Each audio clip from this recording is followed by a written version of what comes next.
This is KGW News at Sunrise. And we start with breaking news this morning and an explosion at a food cart in downtown Portland. Now, this happened around Southwest 5th Avenue and Harvey Milk Street. That's near the big pink building downtown. The blast happened around 3:40 this morning, and it did a lot of damage. You can see here, Portland police say it shattered a large number of windows in the surrounding block. Firefighters put the number of windows damaged at 300 or so. It's a lot. Well, first responders checked the area for anyone injured. So far have not found anyone. It's unclear what caused this blast. Arson investigators are looking at that. And the Portland Police Bomb Squad is sweeping the area looking for any explosive devices. In the meantime, there are street closures and max service is affected in that area. Again, because of an explosion at a food cart in downtown Portland. More information as we get it on air and online this morning. Well, good morning. Thanks for getting up with us on this Sunday. I'm Tim Gordon. Also this morning on Sunrise, a shortage of pharmacists hitting patients hard. What you can do if you can't get your medicine. Plus, we hear from the managers of a music store in Portland hit hard by recent burglaries. We'll check out their solution to the problem. But first, let's check in with Daisy Caballero for a quick look at our Sunday forecast. Good morning, Daisy. Good morning, Tim, and good morning to all of our viewers. Happy Sunday. I wanted to take a quick look outside near the Portland metro area. We're at 58 degrees right now. Winds coming up from the north at 3 miles an hour. But I also wanted to check in other areas along the Portland metro area that are current temperatures. We are seeing 53 degrees for Troutdale, 49 for Hillsborough. And taking more of a widespread look, we are seeing those 50s along the coast, 60s also in Astoria, and also 50s down in Corvallis. So what can we expect for today specifically? Well, we're looking at warming up at 10 degrees as we're looking at noon. We're expecting those clouds to still be sticking around until around noon or around 1, but then it's going to be mostly sunny skies as we're looking at 5 o'clock, warming up to 79 degrees. But we'll talk more about how much warmer we're going to be seeing midweek in just a little bit, Tim. All right, Daisy, thanks a lot. Well, Clackamas fire crews are heading to the Rum Creek Fire, along with Douglas, Lincoln, and Lynn County crews. It's burning in Josephine County, that's near Grants Pass on the Rogue River. And you can see here the flames are covering the mountains, a lot of smoke as well in the area. Authorities say the fire got bigger because of strong winds down there. It increased from around 1,200 acres early Friday to well over 4,000 acres overnight, which is causing evacuations now. Firefighters say a huge priority for them is protecting structures at risk. We are doing structure protection assessment for all the local communities in this geographic area. Once the impact to the structures has been minimized, we'll look to establish actual containment lines on the incident itself. Now, spot fires have been discovered up to 2 miles away from the fire's footprint. The Rogue River is currently closed from Hog Creek through the wild section to allow easier access for firefighters. Well, we have new video from the Powhurst Gilbert neighborhood. Portland police found a woman dead on Southeast 92nd Avenue on Saturday morning. One man is in custody now, and the case is still under investigation. Portland police initially showed up because of a disturbance call. Authorities have not yet released information about the victim. Well, a Portland nonprofit has been hit hard lately by burglaries.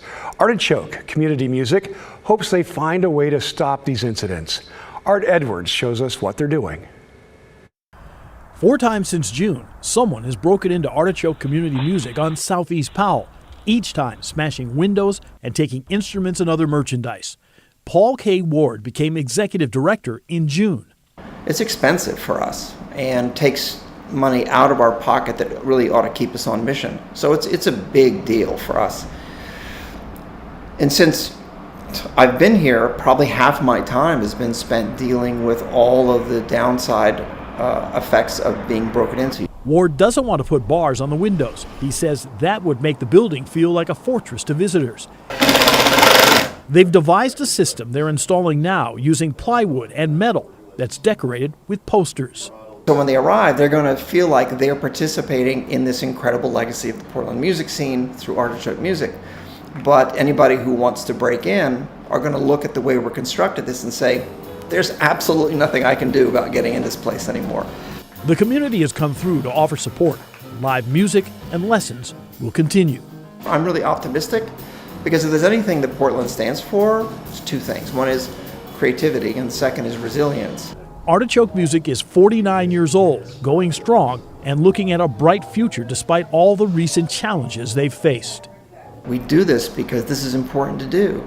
And so all these break-ins do is redouble our commitment to what Artichoke is all about, which is making sure that people have as much joy through music in their lives as they possibly can. Now, Artichoke Music did get some good news. Many of the instruments stolen in one of the latest burglaries have now been recovered, so that's great. Well, the healthcare industry has been under a lot of extra stress the past few years. That includes pharmacies, where increased demand and staffing issues have taken a toll, and it's impacting patients. We met Renee Corbett at her Rite pharmacy in the Cully neighborhood. The pharmacy recently had an unexpected closure, meaning she could not get much needed medicine for days as her prescription sat on a shelf. But the problem with that is this pharmacy had already processed those prescriptions, so my antiviral is $280. My insurance had already paid for that, so they weren't going to pay again. So that left me to not have my meds or pay $300 and seek reimbursement. Well, like other service industries, stresses and strains have burned out some pharmacists and pharmacy techs as well. In this case, the Rite Aid pharmacist told Corbett they went on vacation and the replacement just never showed up. So what can patients do in situations like this at chain pharmacies?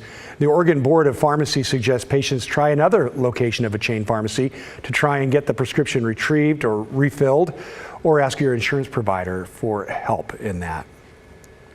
Well, health officials in Multnomah County are working on a plan to prevent the sale of flavored nicotine products. Now, this isn't the first time county leaders have taken up this issue. It was talked about right before the pandemic started. Brian Clerkley looks at this for us. Health officials in Multnomah County are drafting a policy to prevent the sale of products like this. Tobacco is the leading cause of premature death and disease within the county. Multnomah County Health Officer Dr. Jennifer Vine says menthol and flavored tobacco products are dangerous for anyone, especially teens. We actually had a national outbreak of severe lung disease that was linked to vaping. She says even though the legal age to buy is 21, teens are still gaining access to them. 17% of the time we find tobacco retailers in Multnomah County selling to someone who is underage. Vine says the fruit flavors hook young people into trying these products, then they become addicted for life. Health officials will come back with a plan in September and the board will make the final decision. Vine says she understands the concerns of business owners. But the bottom line here is one of health, and there is the health and human suffering component. There is also an economic impact to poor health. Multnomah isn't the only county to talk about this ban. Last November, Washington County Board of Commissioners voted 3-2 to ban the sale of flavored tobacco products.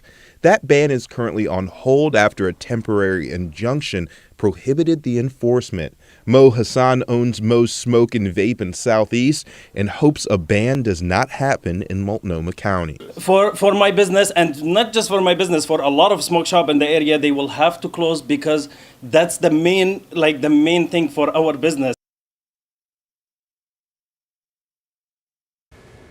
Well, health officials in Multnomah County are drafting a policy to prevent the sale of tobacco like this. Tobacco is the leading cause of premature death and disease within the county, and they are looking for public comment. If you have any, you can still get to them with that, and we have information at our story at kgw.com.